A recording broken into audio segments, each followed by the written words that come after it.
Muy buenas, amigos.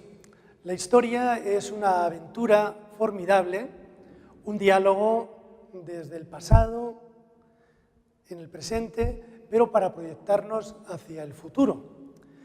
Ha habido momentos decisivos en la historia. Uno de ellos es el que vamos a ver ahora, el Renacimiento. Podemos decir que hay momentos en los que hay muchos cambios. Hay cambios en las épocas, pero nosotros vamos a ver un cambio de época. Veremos cambios políticos, cambios demográficos, cambios sociales, cambios culturales, cambios religiosos, cambios totales, cambios en el mundo y cambios aquí en el Perú. El Renacimiento tiene su origen en Italia, en Europa, y debido a tres razones. En primer lugar, por su gran desarrollo económico al terminar la Edad Media, allá por el siglo XIV. En segundo lugar, porque ahí se refugiaron sabios al caer Constantinopla. Y en tercer lugar, porque Italia siempre es la fuente donde se vivió la gran cultura romana. El Renacimiento comienza en el siglo XV. Todos conocemos a literatos importantes como Dante, el autor de la Divina Comedia, Petrarca, Boccaccio, Castiglioni, Ariosto. En Francia, Ronsard, Rabelais, Montaigne. En Alemania, Nicolás de Cusa. En Inglaterra, Shakespeare. En España, Juan de Mena, Jorge Manrique, Rojas, Garcilaso de la Vega, Fray Luis. Hay grandes místicos como fueron Juan de la Cruz, Santa Teresa de Jesús. Todos conocemos la novela picaresca de Lazarillo de Tormes. Esto nos está hablando ya del Renacimiento. Comienza en Italia, especialmente en Florencia y en Roma, y va a ir por todo el mundo. ¿Qué no es el Renacimiento?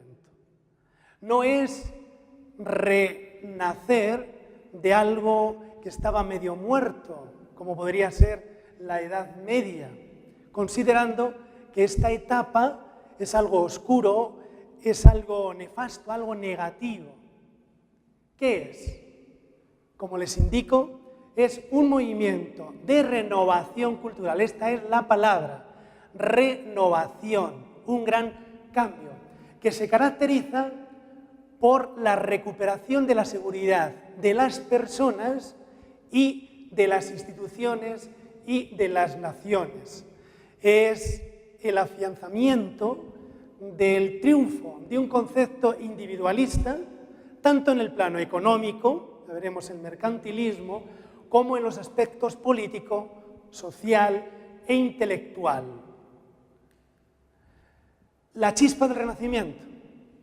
Sin duda que ustedes conocen esta imagen de Miguel Ángel, ¿verdad?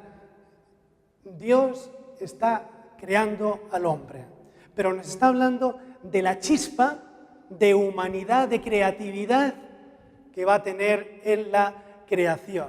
Esto es un aspecto fundamental de la renovación del Renacimiento. Tres notas fundamentales. El individualismo, un poco en la línea de ese refrán, Juan Palomo, yo me lo guiso, yo me lo como. Es una supervaloración del hombre en cuanto podía desarrollarse al máximo. Segundo, la atracción por la naturaleza como un objeto plenamente artístico y que se va a percibir sobre todo como objeto en el arte, en la literatura. Y en tercer lugar, el humanismo. Humanismo tiene que ver con humano y es la valoración del hombre, pero sobre todo desde los clásicos. Los clásicos son los griegos, los latinos.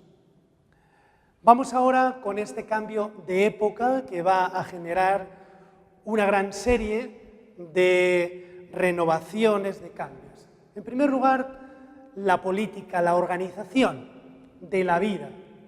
Frente a una nobleza que en la Edad Media estaba bastante desunida, se va a dar ahora un afianzamiento de las monarquías, de tal manera que las naciones van a tener así una gran soltura, una gran organización por las monarquías que van superando a los nobles. Por ejemplo, en Francia concluye la guerra de los 100 años. ¿Se acuerdan ustedes de Santa Juana de Arco? Ahí tienen que ubicarlo. Carlos VII es reconocido como rey. Luis XI fortalece la monarquía y Luis XII domina con autoridad. ¿Se acuerdan de los tres mosqueteros? Pues Luis XII es el papá del rey de la novela de los tres mosqueteros. En España, todos conocen Isabel la Católica, los reyes católicos. Ellos van a consolidar las bases del Estado moderno. Termina la Reconquista después de 800 años frente al Islam.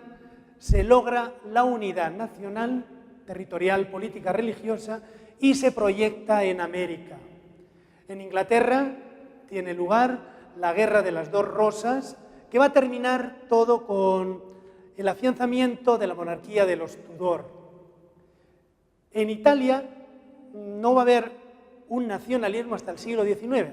O sea, en este tiempo del Renacimiento son pequeñas, grandes repúblicas como Florencia, Milán, Saboya, Mantua, Urbina y Siena. En Alemania no se dará tampoco esta unificación hasta el siglo XIX, pero domina una de las 7 regiones, que es la de Austria, donde van a estar los Habsburgo, que tan importante será para España y para América, y para en concreto en el Perú. Y por último, Portugal va a buscar nuevas rutas comerciales por el Océano Atlántico y dará la vuelta a África. Cambios políticos que van a ser recogidos por algunos tratadistas. ¿En qué consiste el Estado moderno? Primero, aquel que tiene una unificación y una centralización en el poder. Segundo, la secularización del poder. Antes, sobre todo, se consideraba que el monarca era el elegido por Dios.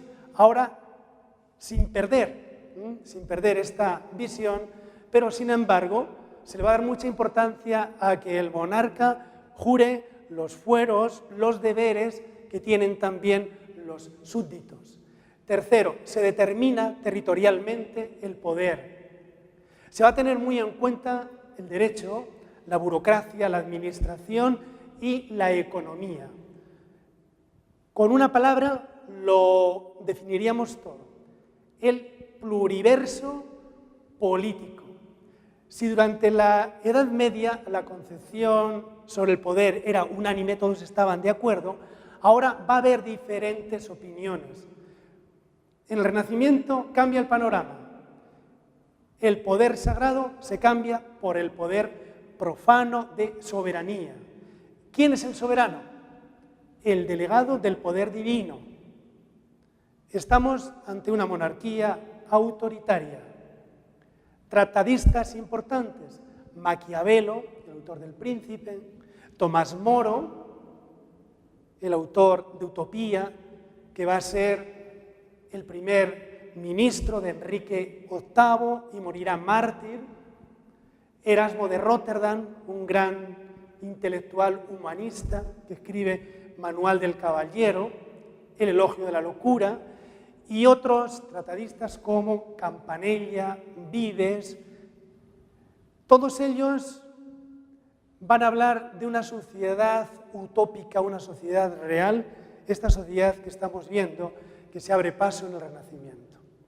Después de los cambios políticos, nos encontramos con cambios demográficos, entonces de la población y de la sociedad.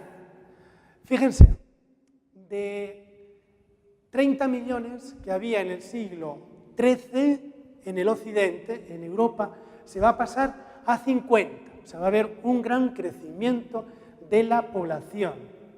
Sin embargo, sigue habiendo hambres, sobre todo hambres locales, propias de lo que se denomina el antiguo régimen. Cuando había un mal clima, un mal tiempo, venía después el problema, la epidemia, y eso provocaba las muertes, ¿no? Ese es el ciclo de la recensión demográfica del antiguo régimen. Este cambio de la población acarrea cambios sociales. Va a caer esa unidad político-social económica que dio vida a la Edad Media, el feudalismo, y se quiebra y aparecen nuevos grupos. El rural, el urbano y un grupo social que está o bien en los pueblos, lo rural, o bien en las urbes, en las ciudades, en los burgos, que serán los eclesiásticos. La sociedad rural se divide en la gran nobleza, que tiene una característica muy importante, que es la ley del mayorazgo. No se podía dividir la propiedad, pasaba siempre al primero, al mayor. La nobleza se va a hacer cortesana y reduce su papel a lo festivo o a lo político. Va a cobrar también una gran importancia el funcionario, el burócrata. Tenemos después los denominados segundones, es el grupo emprendedor, más dinámico, más revolucionario incluso. Como el mayor se quedaba con toda la propiedad, el segundo, el tercero, todos los demás van a tener que desarrollar sus energías, ¿no? Su creatividad. Y en tercer lugar, el grupo más bajo serían los campesinos, aunque hay diferentes campesinos, ¿no? Hay algunos propietarios rurales, hasta llegar a los villanos, los que viven en las villas, o los pecheros, que eran los que pechaban, los que pagaban impuestos y trabajaban con sus manos. La sociedad urbana, la de los burgos, de ahí vienen tantas nomenclaturas, burgos, Estrasburgo, Edimburgo, Leninburgo, ¿no? Los que viven en los burgos, en las ciudades, son muy inestables. Se van a distinguir los burgueses ricos, juristas, mercaderes, artesanos, y los grupos bajos, que son los artesanos. Y en tercer lugar, como les he dicho, está este amplio grupo eclesiástico, que también estará muy diferenciado, que habrá un grupo alto, como serán los arzobispos, obispos, los abades, y el bajo clero, que va a estar sobre todo en las poblaciones rurales. Además de los cambios políticos y sociales, tenemos cambios económicos. En este cambio de época habrá inventos que revolucionarán el mundo. La brújula, los mapas, cartas geográficas, la invención de la pólvora, la imprenta con Gutenberg. Un detalle fundamental: la ruta comercial del Mediterráneo, el Mare Nostrum, entre la tierra de Europa, va a cambiar al mar Atlántico, el Mare Tenebrosum, como lo denominaban. Crece, por tanto, la ruta del Atlántico. Y como va a haber ya un gran intercambio entre el oro y la plata de América para Europa, va a revolucionar, como dice el gran historiador Hamilton, los precios. Es el auge de los intermediarios, de los banqueros, prestamistas, burgueses capitalistas, y la economía, sobre todo, será proteccionista, mercantilista. Cada nación lo que busca es vender mucho y comprar poco, o sea, exportar lo máximo e importar lo mínimo. Comienza, por tanto, la época mercantilista, especialmente en Inglaterra. Junto a este cambio económico tenemos el auge de la ciencia. Va a destacar sobre todo la medicina y la astronomía. Algunos nombres que les suenen, para que ustedes luego lo puedan mirar en sus libros o en internet. Paracelso. En medicina, él estableció el principio de los específicos, método por el cual cada enfermedad debía ser curada con el medicamento apropiado. Andrés Vesalio, que era el médico de Carlos I de España o V de Alemania, va a escribir una obra decisiva, De Humani Corporis Fabrica. Incluso va ya a emplear la disección de cadáveres para las clases de medicina, de anatomía. Un médico muy importante será el descubridor de la circulación de la sangre, Miguel Servet. El otro aspecto de la ciencia será la astronomía. Les encandila sobre todo el ver el movimiento de los astros. ¿Es la Tierra la que gira alrededor del Sol o es realmente el Sol el que también gira? Tenemos dos personajes fundamentales, Kepler y Galileo.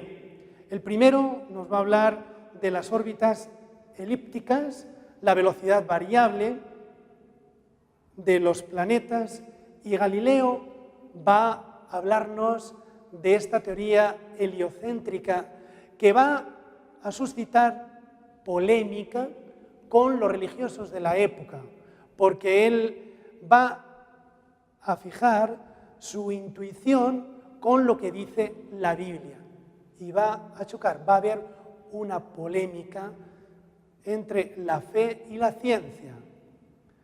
La Iglesia le va a decir, adelante con la ciencia, señor Galileo, pero no toques a la Biblia, porque cada campo científico tiene su camino. El de la astronomía que tú estás siguiendo tiene el de la investigación, hay material, científica, y la Biblia tiene el del saber teológico. No se dan de bofetadas, sino que cada uno tiene que seguir su campo porque persiguen la misma verdad. Tenemos en imagen a Gutenberg, el descubridor de la imprenta, que va a revolucionar tanto más como ahora el Internet, y Galileo, del que hablamos antes.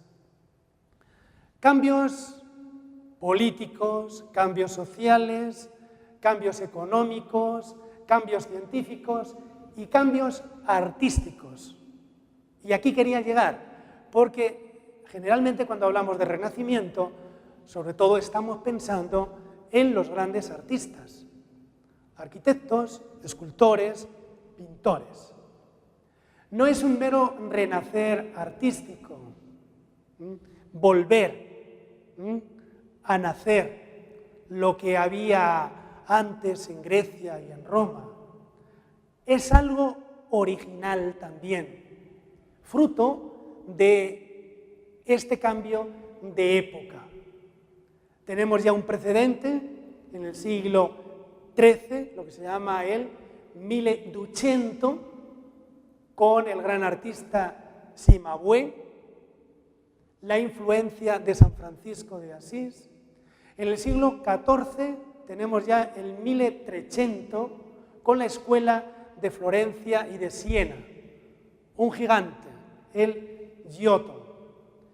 El Renacimiento, específicamente en sí, comienza con el siglo XV, lo que se llama el 400, y vive su plenitud en el siglo XVI o el 500.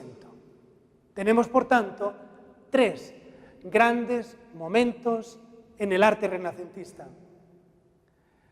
El Quattrocento, simbolizado con esa cúpula de Brunelleschi, de Santa María de las Flores. El Quinquecento, simbolizada con la cúpula y el templete de San Pietro in Monte, San Pedro del Monte, en Roma, de Bramante. Y una tercera etapa que está ya a caballo entre el Renacimiento y el nuevo estilo, que es el barroco, y es el denominado manierismo, como que lo hacían a la maniera, ¿no?, de los grandes maestros del Renacimiento. Este estilo, como les he indicado antes, surge en Italia.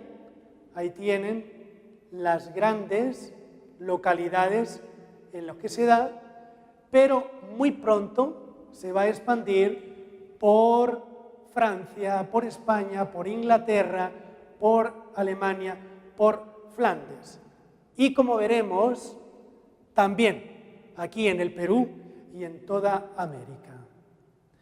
Vamos ahora con el Renacimiento artístico, por tanto, y en primer lugar con la arquitectura, con los monumentos. Se van a romper las formas góticas, que es el estilo anterior, el de finales de la Edad Media, y se va a romper también con el románico. Ojo, no confundan románico con romano, ¿no? Románico es el que se da en el siglo X al XII, el romano es el que se da en el Imperio Romano. Entonces ahora se rompe con los estilos medievales, gótico y románico. Hay elementos estructurales, como podemos ver incluso en este salón, las columnas, el techo, y elementos formales o elementos de adorno. Los elementos estructurales, mire, son muy sencillos. El arco. El arco es de medio punto, es la mitad de una circunferencia. La bóveda es la mitad de un cañón. Y luego tenemos frontones que son en un triángulo o en un semicírculo. Todo esto va a retomar los órdenes arquitectónicos clásicos. El dórico, el jónico con volutas y el corintio con estas hojas de acanto. Aquí tienen los adornos o la ornamentación más típica del Renacimiento. Los medallones, ¿ven? Son estos círculos para adornar, ¿no? El entablamento, los tondos, las cornisas, y luego tenemos, para que vean siempre, las columnas. Esto es la base,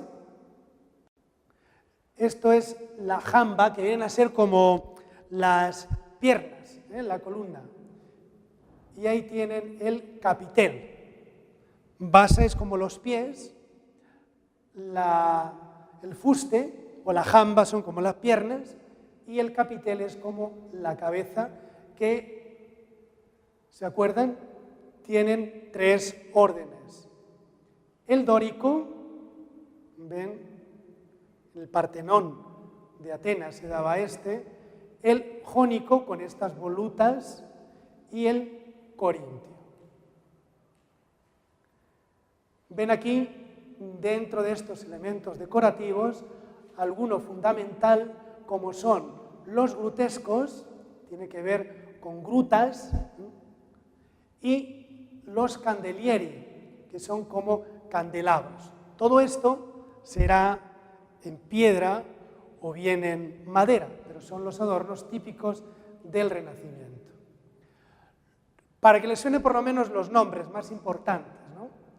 Brunelleschi, Bramante, Miguel Ángel, Vignola y Palladio. Brunelleschi. En Lima hay una cúpula muy parecida en Pueblo Libre, que se denomina popularmente la iglesia de la Torta, ¿no? En Sucre con la Marina. Es muy parecida a esta, que es la primera cúpula del Renacimiento y que fue la respuesta a un gran desafío que no se había vivido hasta ese momento ni en el románico ni en el gótico. Ven aquí este sistema doble cúpula, el muro en espina con cimbras móviles, elementos clásicos en la linterna y el contrarresto por la doble cúpula y las exedras laterales. Tenemos esta obra maestra de Brunelleschi. Este mismo autor es el que va a diseñar la fachada del Palacio Pitti. O sea, hay elementos religiosos, templos y también palacios como este. Bramante será el segundo arquitecto en esta obra, San Pedro del Monte. El gran arquitecto, pero que lo veremos también como escultor y pintor, será Miguel Ángel. Y su obra más importante es la cúpula del Vaticano. Ahí está, de San Pedro. Ven el interior. El cuarto sería Palladio, que tiene sobre todo su actividad proyectada en palacios.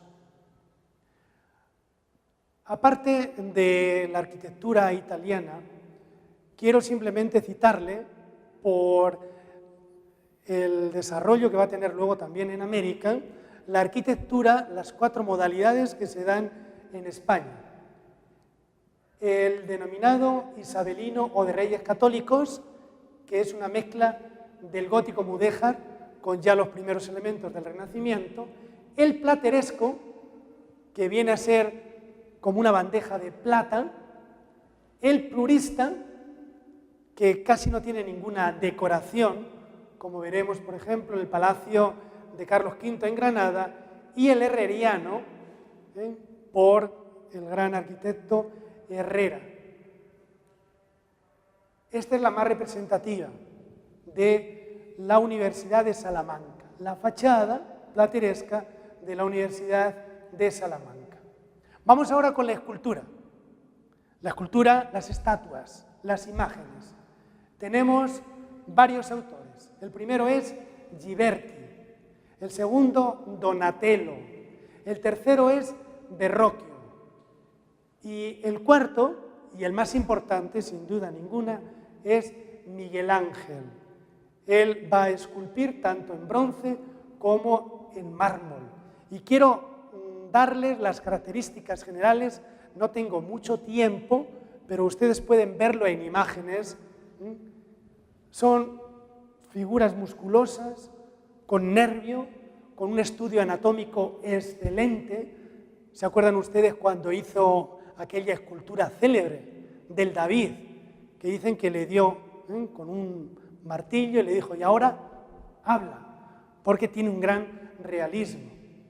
En España hay una gran influencia en Berruguete y Juan de Juni. Y en el Perú hay un gran escultor, Balduque. Si ustedes van a la catedral, verán la Virgen de la Evangelización. Ese es justamente uno de los escultores más importantes. Aquí tienen la escultura de la que les hablaba de Miguel Ángel, el David. ¿Y quién no conoce la Piedad de mármol de Miguel Ángel en el Vaticano? Vamos ahora con la pintura, los cuadros. La pintura será muy detallista, con temas paganos, míticos y también religiosos. Los más importantes, Fray Angelico, Botticelli, Piero della Francesca, Paolo Uccello y también Miguel Ángel. En España, el Greco. Aquí tienen uno de los pintores más importantes, Rafael, que pinta sobre todo las Madonas. Botticelli, que sobre todo destaca por la pintura mitológica, como aquí el nacimiento de Venus. Leonardo da Vinci, ahí tienen su obra celebérrima, ¿no? La Gioconda, La Última Cena. Y de Miguel Ángel, quizá el más famoso es la pintura mural al fresco, la Capilla Sistina. Un detalle para que ustedes puedan apreciar de la obra de Miguel Ángel, la creación, el dedo que crea a Adán, el juicio final también de Miguel Ángel. Hay también pintores que se dedican a pintura profana como el Veronés, y es pintura ya de tabla, ¿no? De lienzo. Grandes retratistas como Tiziano.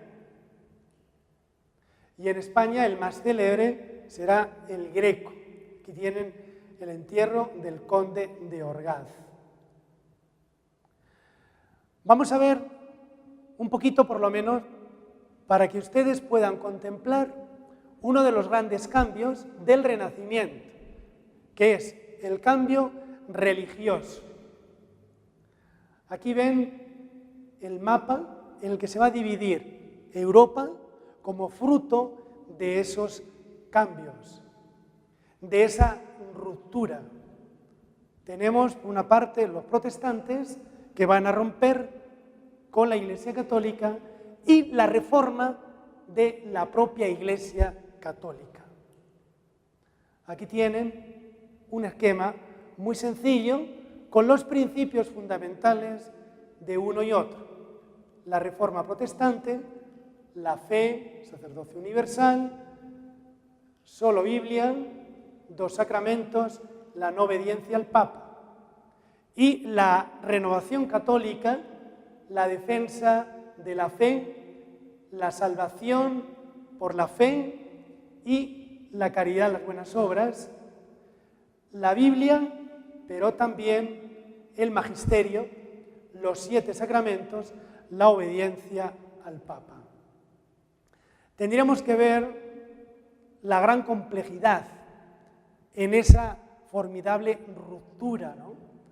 Simplemente me va a dar tiempo a decirles que hay raíces culturales como el individualismo nominalista de Ockham, el humanismo neoplatónico y la valoración pagana del hombre, así como el aristotelismo de Averroes y la doctrina de la doble verdad. Entiendo que son palabras nuevas, les invito a mirar en su diccionario y luego con mucho gusto podemos dialogar. Hay un materialismo antropocéntrico que hace caer el mundo de lo sobrenatural. Así como antes, como que no había duda, como que el credo era compartido por la mayoría, ahora, sin embargo, se va a poner en entredicho. Hay raíces políticas también en esta ruptura, ¿no? Cae la unidad política de la cristiandad, del Papa y el Imperio, ascienden los nacionalismos, Alemania está fragmentado en muchos estados, Roma pierde el liderazgo y esto hará también que la Iglesia baje la disciplina, falte la claridad doctrinal, el clero tiene una cuota muy elevada de corrupción y los fieles desorientados en la superstición y en la angustia.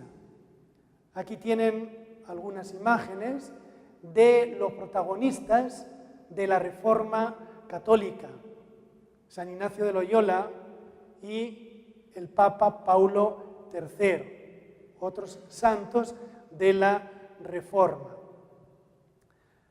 Tendríamos que ver también cuáles son los factores que van a ayudar a esta renovación católica. Hay una renovación en la cabeza, en el Papa, en las órdenes religiosas y sobre todo hay una renovación doctrinal en el Concilio de Trento, que va a tener 5 puntos fundamentales. No basta la sola fe. Junto a la Escritura hay que tener en cuenta el magisterio de la Iglesia. Se mantienen los 7 sacramentos, se reconoce la autoridad del Papa. Todo esto va a tener grandes repercusiones, sobre todo una renovación muy grande en la vida espiritual. Estos cambios, este renacimiento que hemos visto sobre todo en Europa, lo podemos comprobar y por eso quiero que ustedes no vean el Renacimiento como algo arqueológico, como algo que está muy lejos. El Renacimiento está aquí. ¿Quién no ha oído hablar del Inca Garcilaso de la Vega? Un gran humanista, el primer mestizo en el Perú. Ahí tienen la portada de su libro, Los Comentarios Reales, y la segunda parte, Historia General del Perú. Renacimiento en la arquitectura. Aquí tienen la Catedral de Lima. Grandes pintores. Viti, tienen este cuadro formidable en la iglesia de San Pedro. Angelino Medoro, que va a pintar a Santa Rosa. Mateo Pérez de Alessio, que pintará al virrey Toledo. Y para terminar, quiero decirles que el Renacimiento aquí en el Perú es la concreción de ese gran cambio de época que se vivió en Occidente y que en estos días hemos podido ver en una gran muestra del Banco de Crédito que lleva casi medio siglo restaurando obras de arte como esta que vemos aquí y que podemos decir realmente vale un Perú, como cantó el gran poeta Santos Chocano. Vale un Perú y el oro corrió como una onda, vale un Perú y las naves lleváronse el metal, pero quedó esa frase magnífica y redonda como una resonante medalla colonial. Este es el fruto del Renacimiento y una imagen personal.